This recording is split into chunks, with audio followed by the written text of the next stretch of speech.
up. I really don't. Do you want to address that first? I mean, as far as the reasons why, we had $675,000 budget to close. I understand that, but the Okay. law states that you can't charge more than what you're paying. So if the school committee saved $33,000 from last year, why wasn't that savings passed on to the families? Why was it increased? Because it was used to close the budget gap. When we did take a look at the, what it's 400 and some thousand? 94,000. 494. No, 494. How That's much the do we total. pay for Right, buses? we're at the net right now, $494. We're going to pay for transportation for the year. So that's the real amount that we pay But are you now. telling me So- the amount that you collect is the amount that's being expensed? Oh, God, Is it no. the same number? Oh, No, no. we spend No, more. No, no. We spend a lot more than what we collect. We're only, even this year, we've only taken in $62,000. So then would it make more sense to include all of the middle school, and then instead of, You can't charge You can't below charge seventh sixth grade graders. legally. We can only, You can actually, only charge legally, we don't even have to transport kids grades 7 through 12. We could have said no transportation at all if we wished to. So legally, we're only required to transport grades K through 6. And we can't legally even charge K through 6 a fee. Right, you have to provide transportation for K through Right, 6. so that is That you a see. state requirement as far as cost, what we can do for charging. I just find it high, and I feel that the majority of the people who are being impacted by it, don't represent the whole town, and that's not fair. And then what's going to happen next year? We're going to go up again. When we took a look at the, because we do get the fees across the whole state, or at least all the districts that participate in sharing what their fees are. We're smack in the middle pretty much of what everybody else is charging. It is true that when you raise fees, you're affecting a very, very small amount of the population of the town. That's why when you try to get an override, you're trying to get the whole town to share in the expense so that a few parents don't get affected. But that didn't happen. Unfortunately, that's what we lost. That's, the town needs to step up to the plate and support the schools and the few parents who are struggling, because every time they say no to our requests that are, I think, reasonable, we end up cutting and raising fees. And 2 of us on the board are parents that have fees affected them. So we also did feel the hit on the fees assessed. Okay. Well, my intent was to create an awareness, and as long as you are aware of the situation and you are Well, committed Tony has to something. moving Yeah, forward let me with just that, say, I'm we, comfortable. as far as Don't the walk away. as far as the 33,000 in savings, that was a savings we realized because we eliminated a bus, a route. So it's not like we're charged in the same amount, and you know what I mean, and got rid of a route. No, you're charging our transportation more. cost- You're charging more than last year. And we increased and it. you're saving. Yes, and we increased it, but it's not like we're eliminated and we're sandbagging that money. I mean, the reason we were able to take that 33 out is because we eliminated a bus. And in addition, we still increased the fees. But you would assume, a normal person would assume that if the school department is saving $33,000, the savings would be passed on to the family. You wouldn't see an increase. If the town had supported the budget and we were to do something like that, I guess we We could were looking at have that. chosen We were to actually, get rid of we had fees. talked about It was one of the about that. discussions we had in the budget, yeah. We It did. comes up over the years, I mean, I remember 3-4 years ago, school committee, some of the members, I wasn't, wanting to eliminate the bus fees. I mean, I remember when I heard that for the first time, I didn't realize that you had to pay for busing.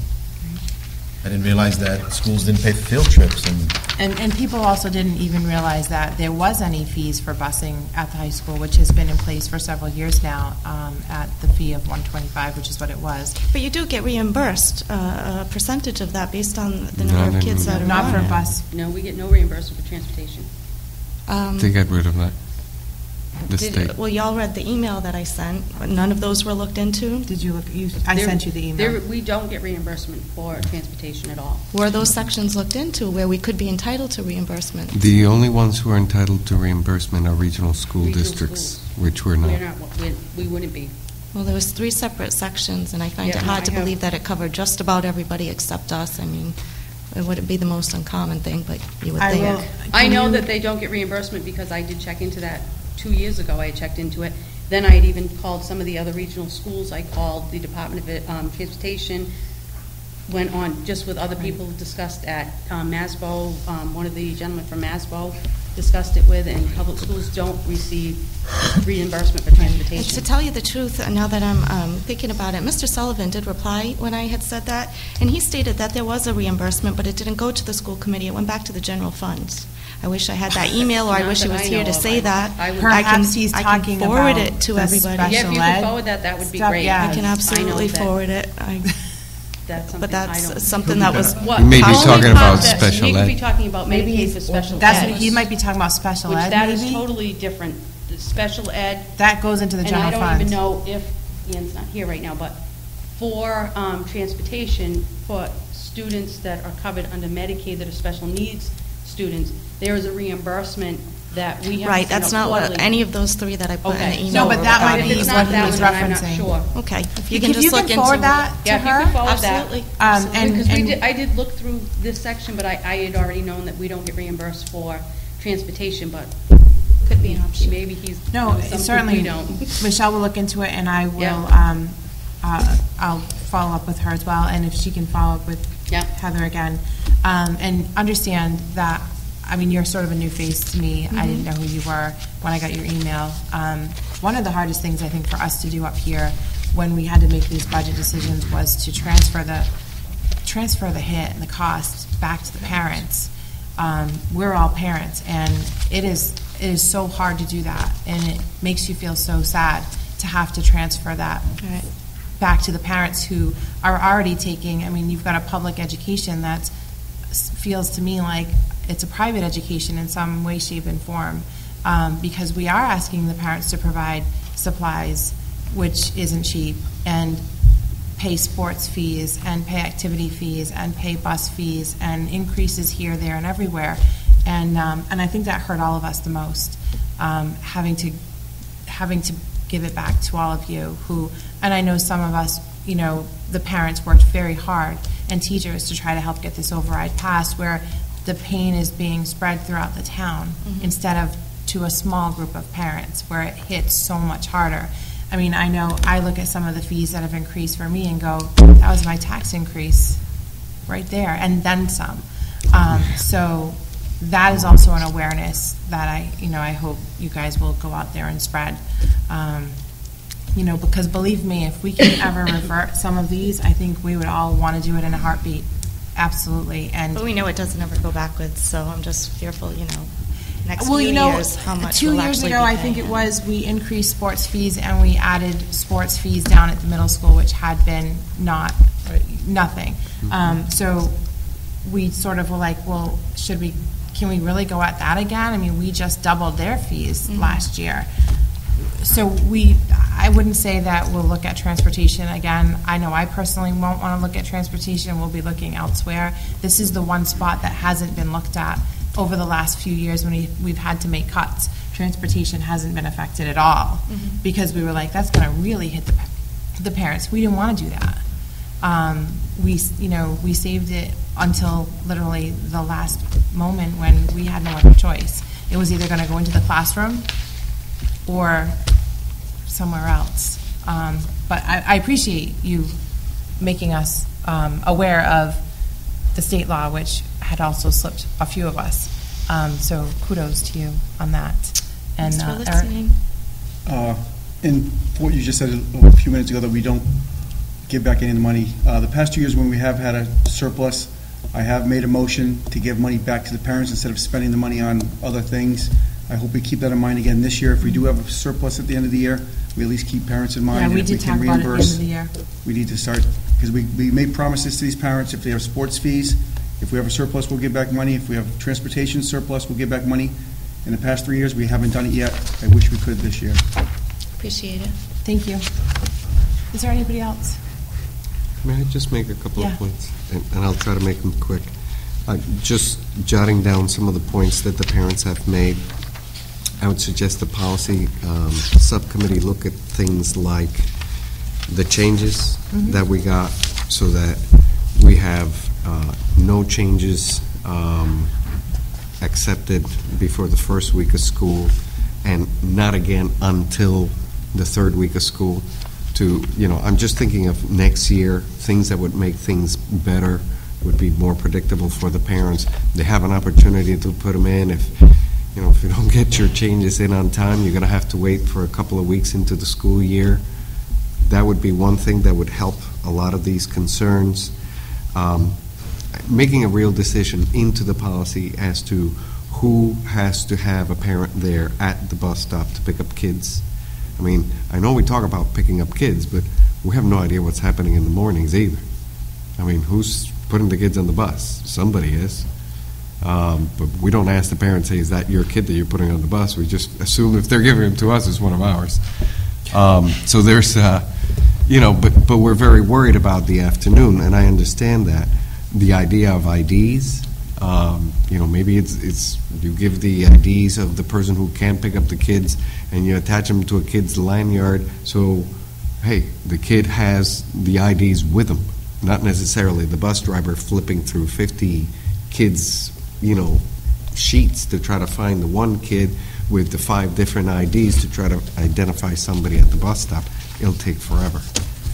So those are policy issues that I think you should look into. The other part is to, and I'd be willing to do this, talk to the police and the fire department to talk about training parents in safety issues in general. I mean, kids go home in June and they don't come back to us pretty much until September, and the kids are out and about. So the same concerns that people have now when the kids get dropped off, in many cases happen during the summer as well. I think, and I know I sat in them as a parent. You went with your family to the high school and the police sat up there and, you stranger danger and, make sure your kid knows where the key is to get into the house if there's ever an issue. Those kind of issues that, I know because I've driven the streets around here. Yeah, we drop off the kids at 3, 4 in the afternoon, and at least now while it's still daylight, there's tons of kids out there on bikes and visiting other neighbors' houses. Sometimes kids will make wrong choices, and parents need to teach kids and be aware that kids make those wrong choices from time to time. It's a learning opportunity at home to say, hey, you can't go to Johnny's house without telling me you're going to Johnny's house. Because then the sun goes down and you're frantic looking for your kid who you thought was in the yard. Those kind of conversations need to happen, and I'm thinking that perhaps the police or the fire can collaborate with us and have a safety at home night.